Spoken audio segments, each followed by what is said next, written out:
Hey everyone, I'm Maximus from Sofa Gamers and welcome to IVIEWs, a YouTube series where we interview gamers and YouTubers. Today is our third episode and our guest comes from Sweden. He runs two YouTube channels called The Atlas Collective, dedicated to No Man's Sky, and also GameHoy TV. He is also very active on Twitter where he shares and talks all things video games. Thank you so much for being here, man, and accepting our invitation for IVIEWs. Yeah, well, thank you very much for having me on. It's a surprising request, but I'm very honored to be on. Thanks very much. Thanks a lot. So, as a gamer, tell us, when did it all start for you? Oh, yeah, that's a tough one. It's been a long and sordid affair with me and video games. But I'm guessing the earliest I can remember is maybe sort of being introduced to video games by my cousins and stuff when I was maybe 6 or 7. They had it's pretty young. Yeah, cool. Super young. So it's almost 20 years ago now, or if not actually 20 years ago. And I remember going to theirs. I don't know, around Christmas time and things like that, and we were playing the Super Nintendo Entertainment System, Donkey Kong and Mario All-Stars and things like that. So, and yeah, that's probably when it started, when it sort of got its hooks in me. Very young, very young indeed. That's cool. I like to ask this to most gamers I interview because each one has a different story and of course, and it's great to hear each one's experience. So in a way, we can say that's your first memory of a video game. Yeah, Or definitely. Before, did you already have like a sort of contact, but didn't? I didn't really have much for that, but then obviously from that, I think me and my siblings, we got christened quite late in our lives. I was like maybe by that time about 7 or 8, and we got our own Super Nintendo as a present. So that's when it developed more so because we had our own one.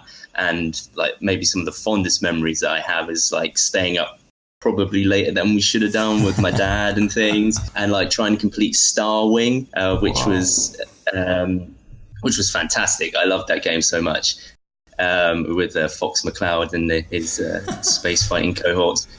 And yeah, I remember we used to like try so hard to get through it. Like mainly me and my dad.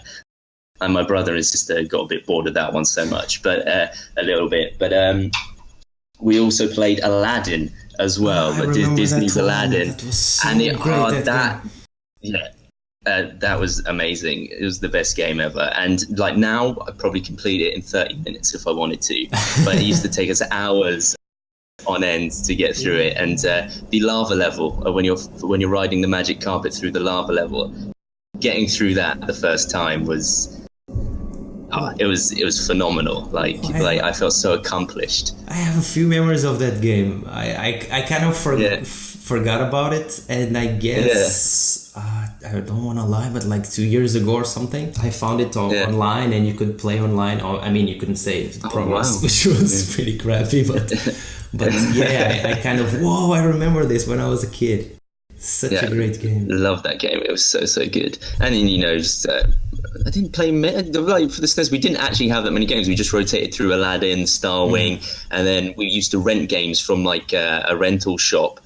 And we'd go down. This woman had like all these SNES games, and then little cards where you'd sign the game out on and stuff. And I just loved that experience of going into the shop and picking out my cartridge that I wanted to take home, and she'd give you the little booklet wrapped in elastic bands and stuff with it as well.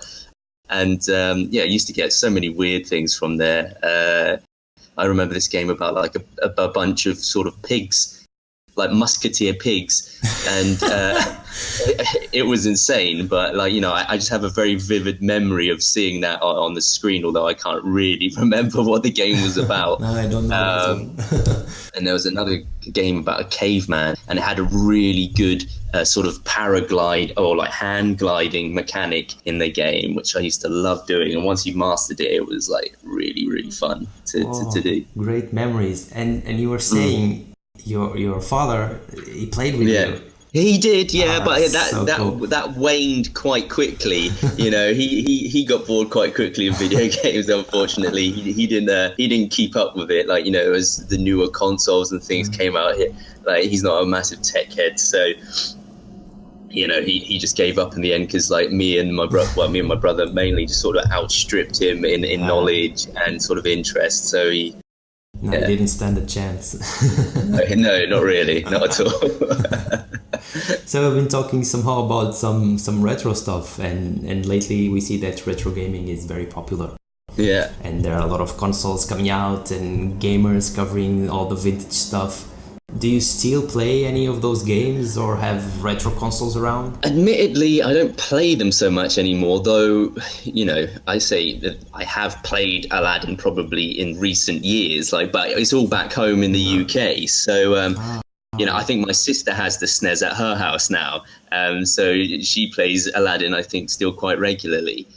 And she's got a daughter and stuff, which I think she plays it with, but she's a little bit too young, I think, at the minute to really care for it too much. And I mean, but I've got the N64, I've got the GameCube, I've got the PlayStation 1, 2, and I've got the 3 with me here actually, but I've got PlayStation 1 and 2 at home. I've got the Wii, I've got a couple of Game Boys as well, a Dreamcast, but I sold my Dreamcast. And I really regret selling my Dreamcast. I know what you mean. I did something. And I sold it, and I had so many games for it, and I sold it, like, you know, just because I was desperate to, like, you know, get some new PlayStation 2 games, I think. And I thought that was a good idea. And now I miss it terribly. Terribly miss my Dreamcast, because it was, like, probably my favorite console of that era. I can't only imagine. I mean, I did something very dumb. I mean, it was, like, probably 15 years ago, but I gave to a cousin my PS1, the first one, the original, because I was like, no, I have a PS2 now and I'm not playing those old games anymore. And I gave it back, and then a few months ago I went, hey man, do you still have it around? I will buy it back from you.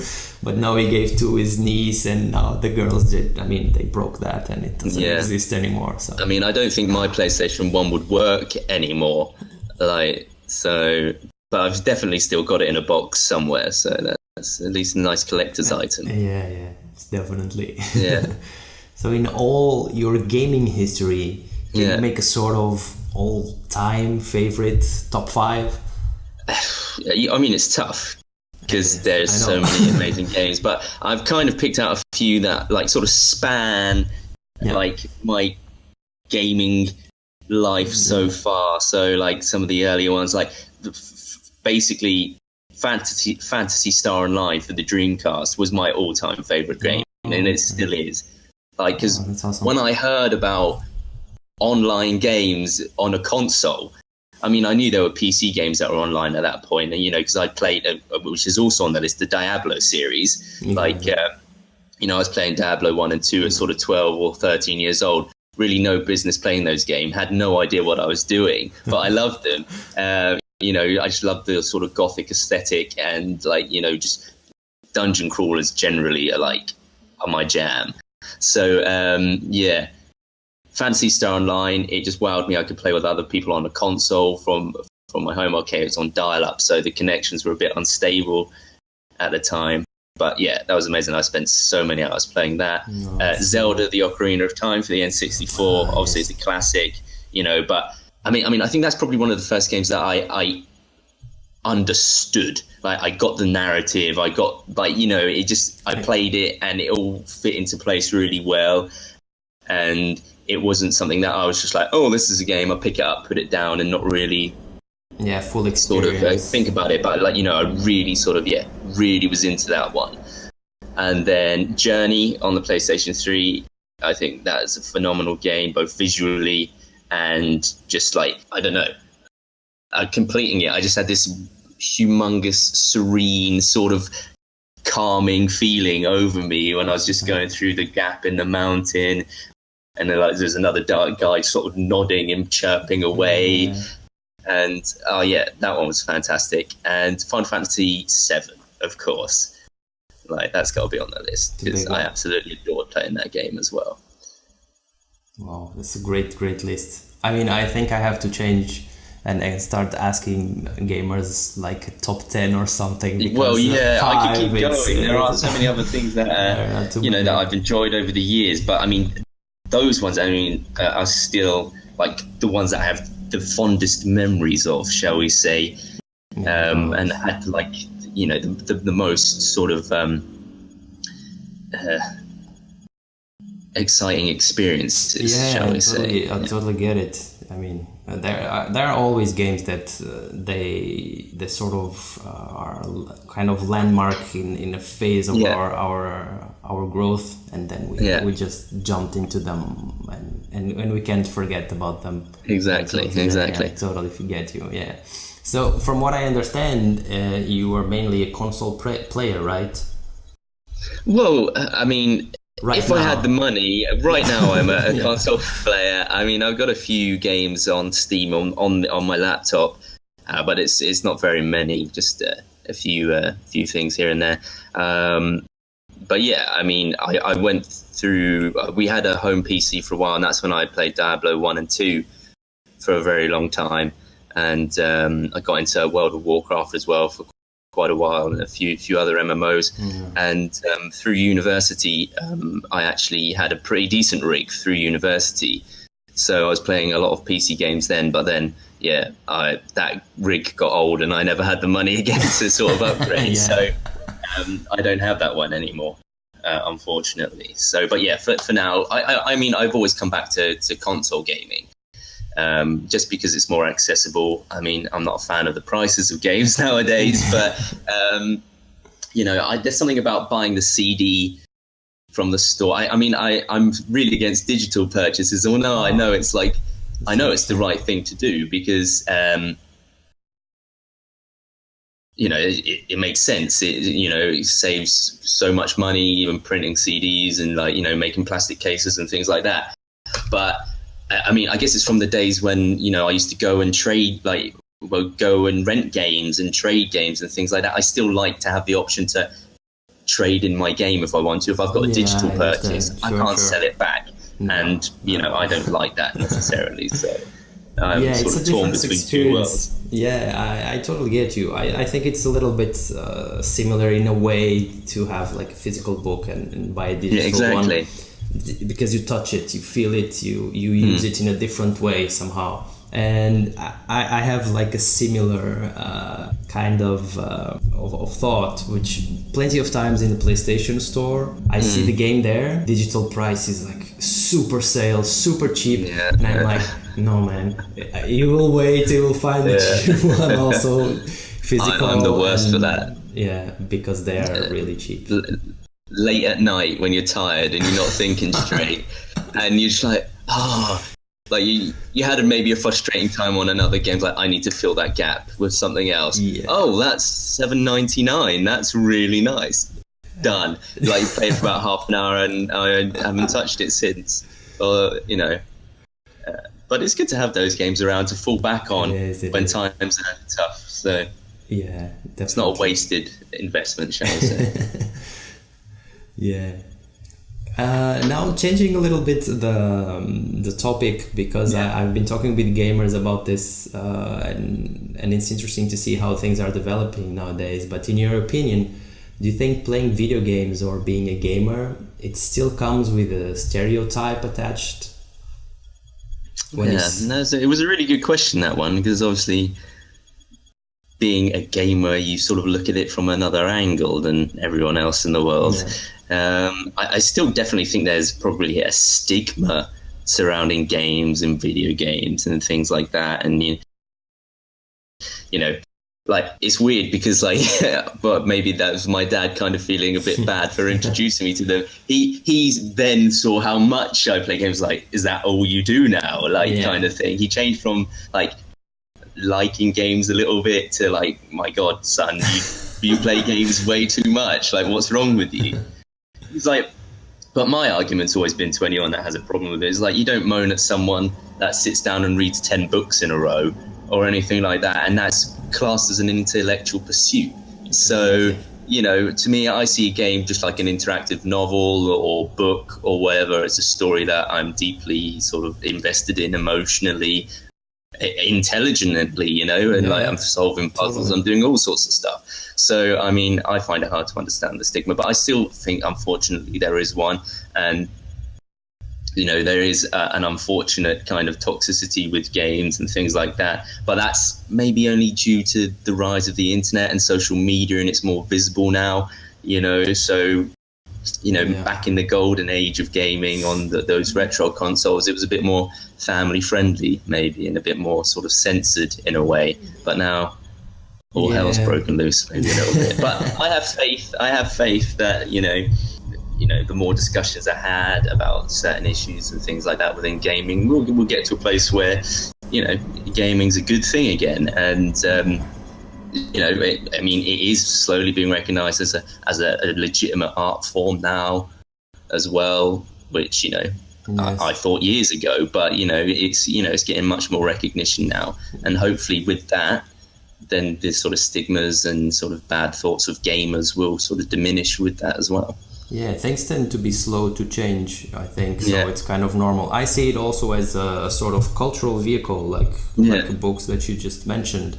It's just that I think most people are not ready yet. Exactly. But I think also there are people that are becoming sort of pro players, not a sort, they really are professional players. That's their life, and they build careers now on that.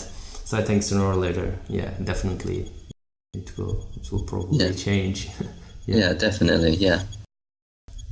So going back to really gaming again, what's your favorite game at the moment? And why I wonder what the answer's been for most of the people you've interviewed already. It's going to be very similar, obviously. But I mean, I've got a few others to throw in there. But obviously, No Man's Sky is like the biggest one for me at the moment. Yeah. But why would you recommend gamers to give it a try? Like from your perspective and experience from No Man's Sky being such an amazing game? I don't know, because it's a game that requires so little of you. It's like you just literally have to push forward and jump a little bit and like shoot a few things, and like that's it. Like, you know, there's like you don't have to be anything or do anything. You can just walk around a planet and that's fine. Or you can be so much more than that. You can be like, you know, the best trader that there ever was, or, you know, space pirate. Of course, you know, it's still quite basic in the way the game is. Like, it's like, you know, there's so much they could flesh out in all the avenues that they have, like the exploration, the fighting, and the economy stuff. Of course, it can only ever get deeper, but just the simple fact that you don't have to do half of that stuff and it's still just a really nice experience. It's just like, I don't get it. It's like, and you're in space, you can literally land and take off on planets. I don't know what people really want more than that, to be honest. True, it's like, true. I agree. It's just so satisfying. It's like, oh, I'm going to get in my ship, and then you're off up into space again. It's just so nice. Yeah. And just that alone is enough for me. So it is. It's a game that lets you explore in many different ways, and somehow you are alone with yourself. Exactly. I mean, I really like I'm a multiplayer fan, so I think it would be good in No Man's Sky, of course. I know a lot of people don't want that, and that's fine too, but I think they could do a way where it sort of separates itself from the other one for people that want a more sort of alone experience. I don't see why they should keep that sort of meeting up with other people from others that want it. Maybe it will get there. They already introduced... Well, yeah, exactly. We've got the orbs floating around, and that's cool enough, I think, almost. You know, it's just like, oh, hey, there's a guy, and it's fun, and it's brief, and it's short, and it's, you know, it's nice, yeah. Yeah, it's something new. I saw the other day in another streamer that I follow, and I interviewed him actually last week. He's 2-bit. And, 2-bit, yeah. And it was live, and I jumped into the stream, and he was like, "Hey Bex, do you want to check this? Look, it's cool." And then he went back and he showed me the guy, and then the orb just floating up and down, and then it went through a portal, and I was like, "Oh, that's really cool." Yeah, I actually had a similar experience like that, but in reverse. I was I was doing the Artemis Path thing that was set up by the community to go around the the Dude Mode Bow Moon or whatever it is called, like as the 1 year anniversary for Steambot that did it. And I was walking around and then I saw another guy, so I went over to him and he was actually streaming at the time that I saw him, but we couldn't speak to each other. But I went to the stream and saw they was like saying, "Hey, I can't stop, I'm going past." And so cool. Yeah, so that was a really nice experience. Yeah, that was cool. But just to skip away from No Man's Sky on a couple of other games that I do really enjoy at the moment. Switch recently. Well, recently I got it a couple of months ago. Great. I'm super into Zelda Breath of the Wild. That's fantastic. And also one that really surprised me was ARMS, which is like the springy arm boxing game.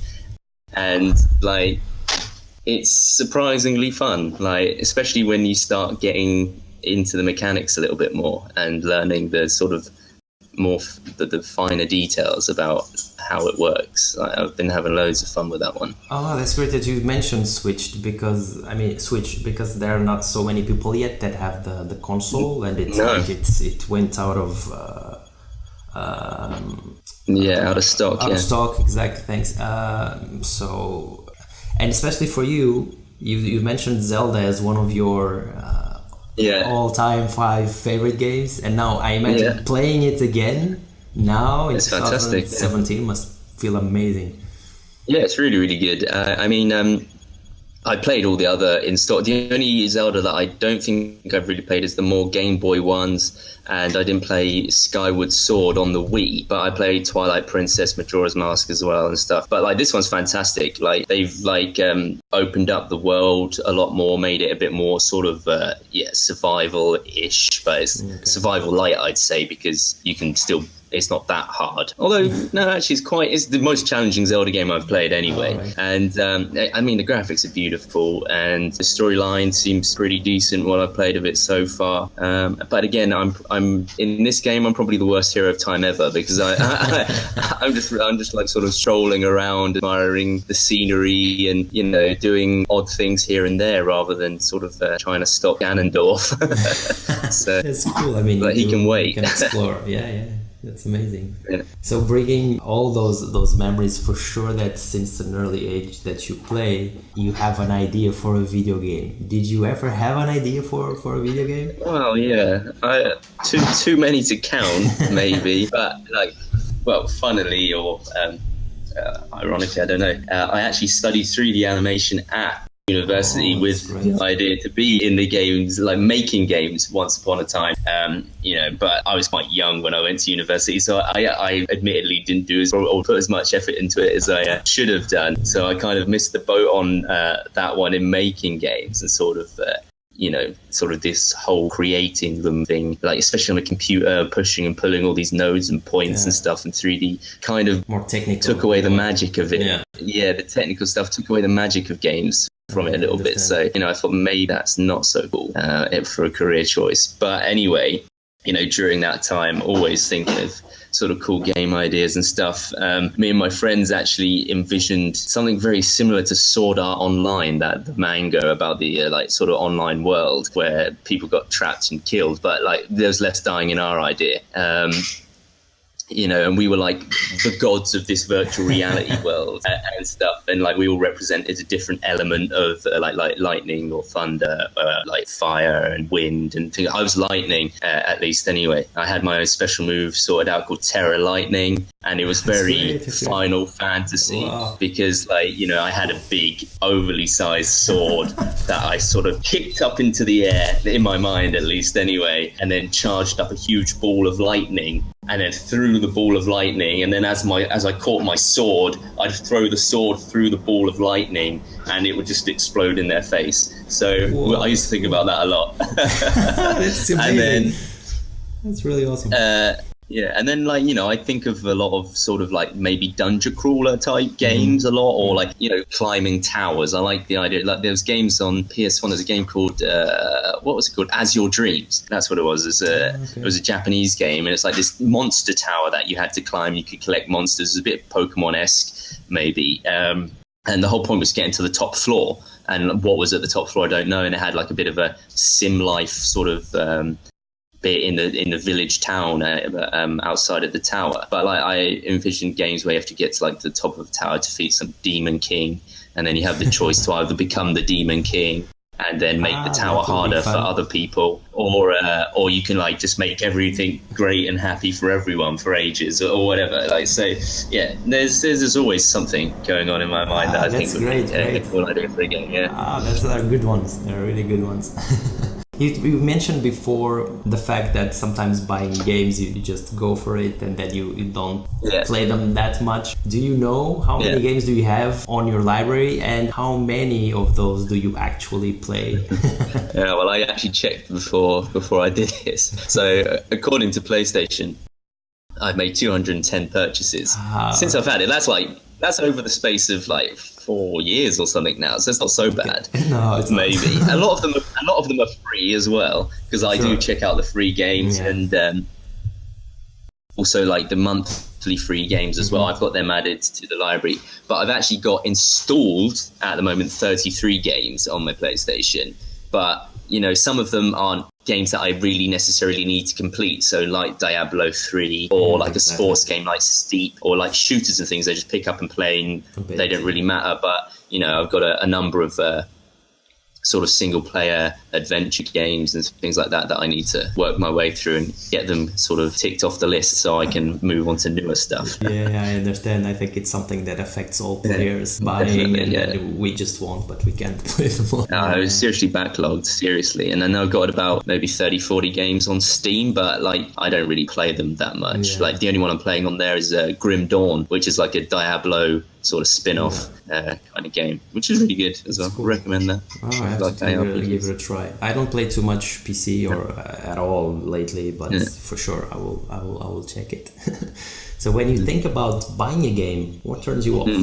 Mainly cost, although that doesn't last very long, because I always find an excuse on that front. But just really, do I need it? Really, do I have to add another game on top of the ever-growing pile of games that I already have? Invariably, the answer is yes. But you know, those are the things I try and consider at least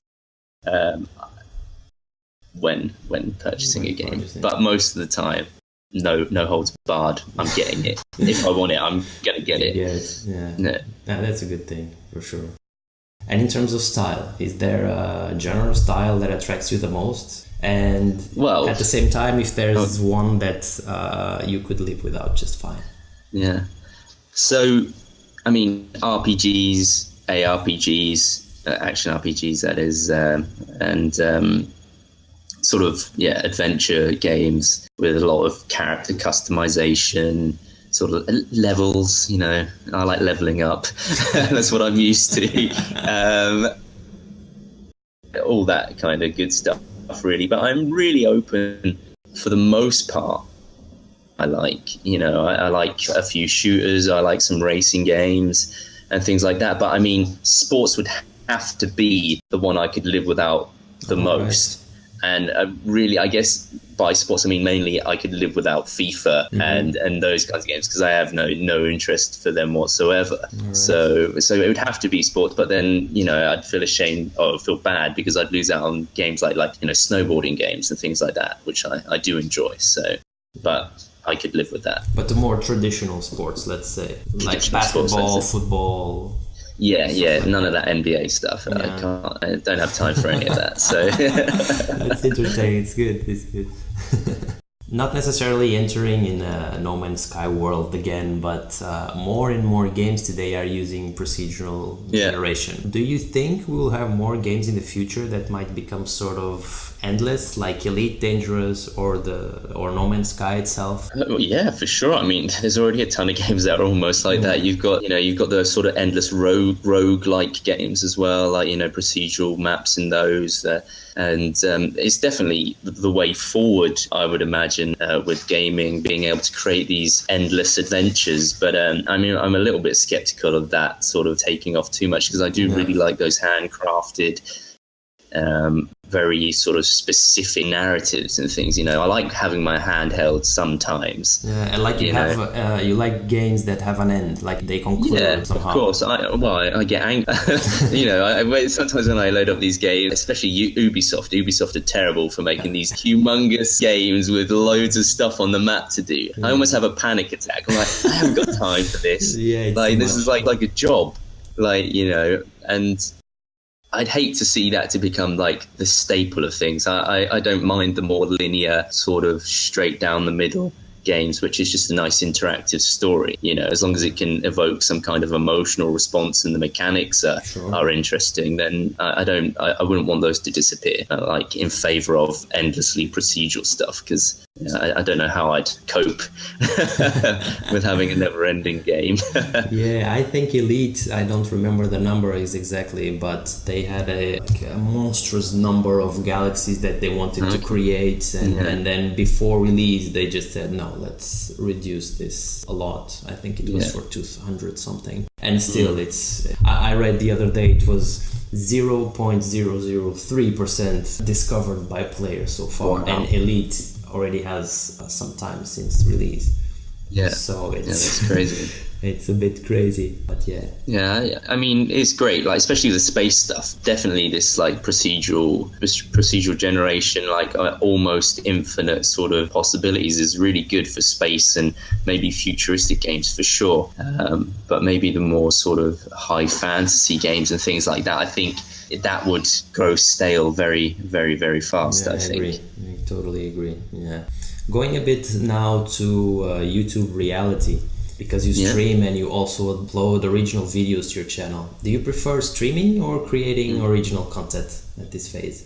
I think at this phase, because I mean, the only thing I've really majorly done is streaming. That's what I prefer. You know, and mainly because. Sorry, I need to plug in my charger to my laptop. It just bleeped at me. Yeah, but definitely streaming is the way forward for me. I think because it's just easy.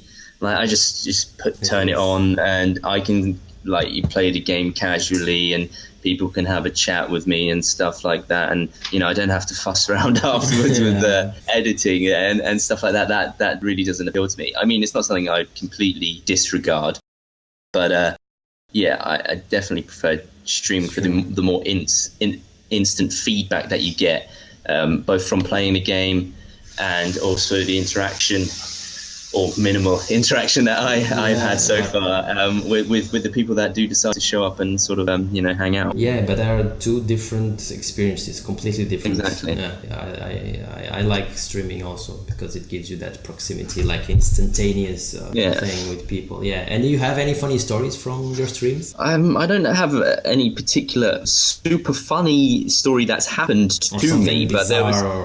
Well, I guess you could call it bizarre, maybe. Actually, I think is when I was doing the My No Man's Sky series of journeying to Monolithica, which was another player's planet, and I was doing it old school by jumping from system to system to system, and it took over a month to get there. But I was obviously it was on the last episode.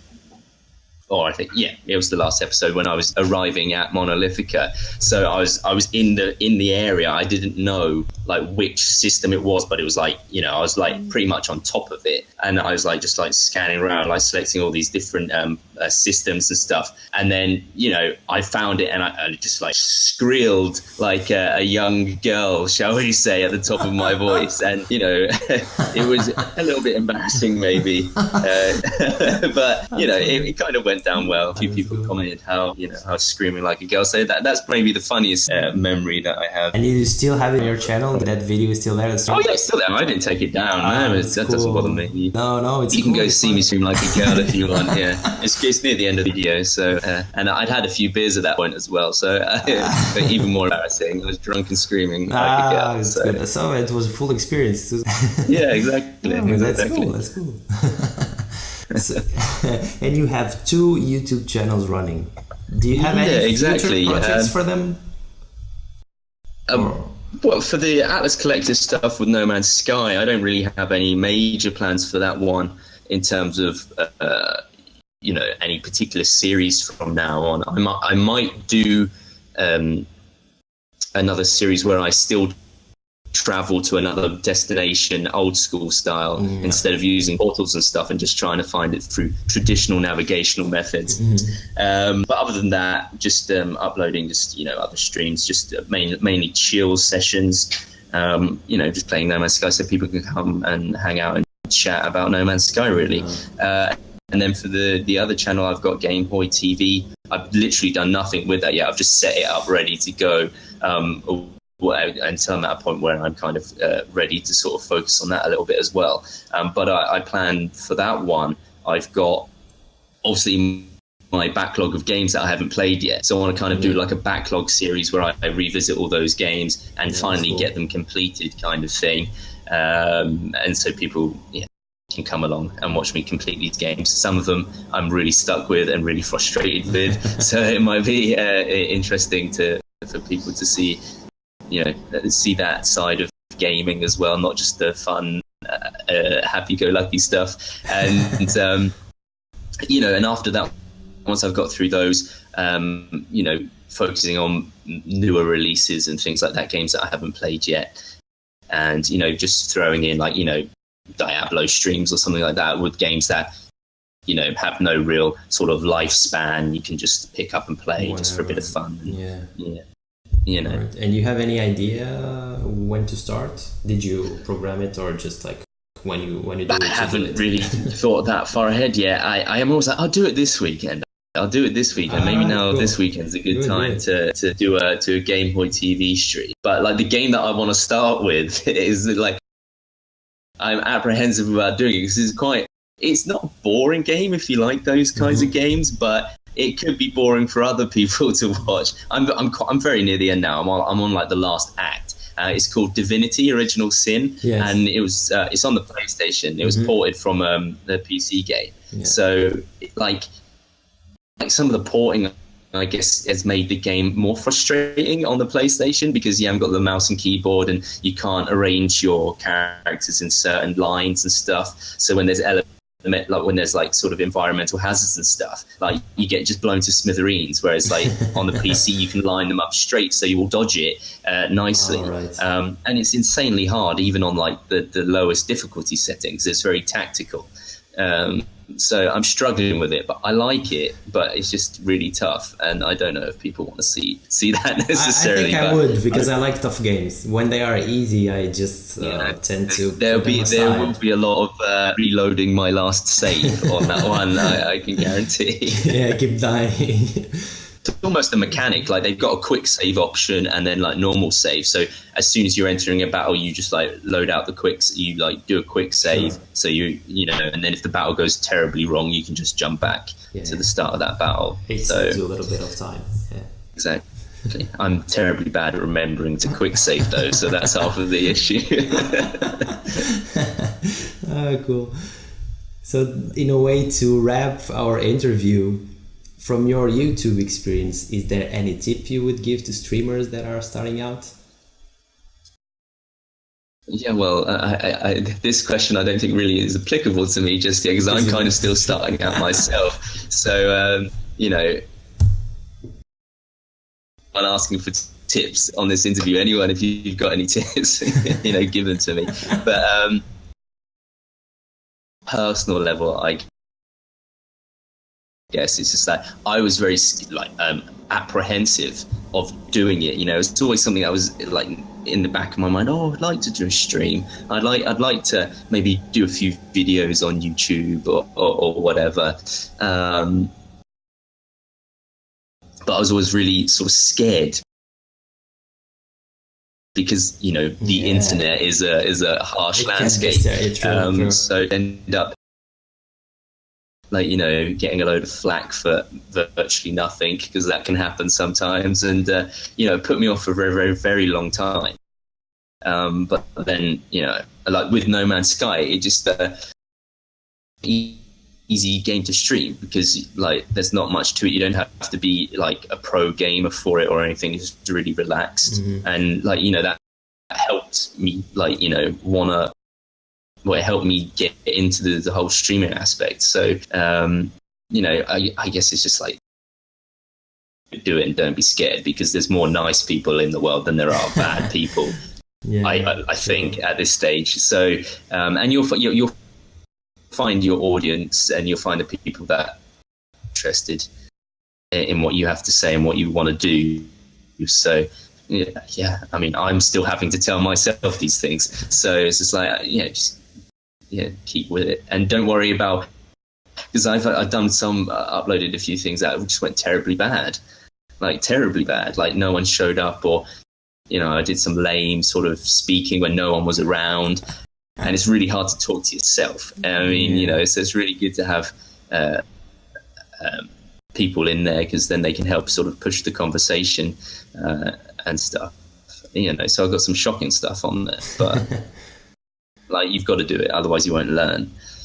Yeah, but you already mentioned a lot of important things, I think, especially when you are starting. I think they're out. Good lessons. They are true, because struggling with no audience and talking to yourself, it's good training in a way, because you keep going, you keep doing, and if you are in that vibe, for sure it will come back. It will turn to others that are the same. Yeah, I totally agree. Yeah, I've had some really successful streams as well. I mean, for me, at the level that I'm at, some of the streams that I did for the series on my journey to Monolithic were really, really good, and had really good engagement from people and things like that. And that's the boost that you need. Like, once that starts happening, it you sort of kind of forget about being nervous about putting a stream out, because at some point that's going to happen again. Yeah.